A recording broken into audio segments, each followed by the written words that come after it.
राम सिया के काज सवारे, अंजनी के दुलरवा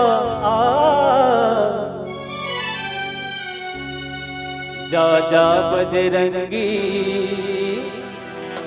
सिया के संदेशा लेके आ।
जोगी भेष बनाए रावण पंचवटी माए, दीक्षा दे कह के रावण सीता लार लाए।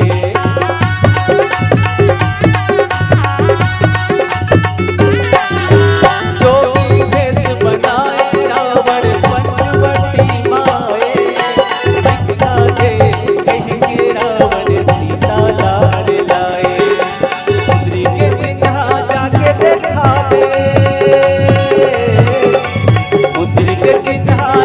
दिखावे सिया जान जागी ना, जा जा बजरंगी सिया संदेशा लेके आ। जा जा बजरंगी सिया संदेशा लेके आ।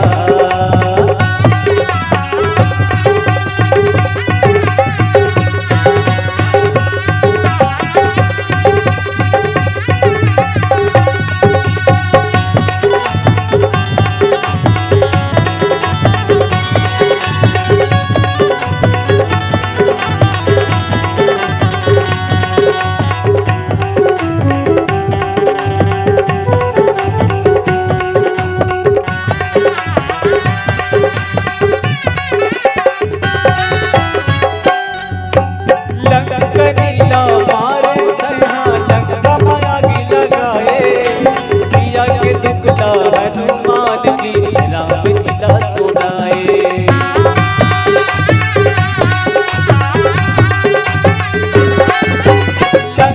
लीला मारे लंका माया लगाए, सिया के दुख हनुमान जी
सिया राम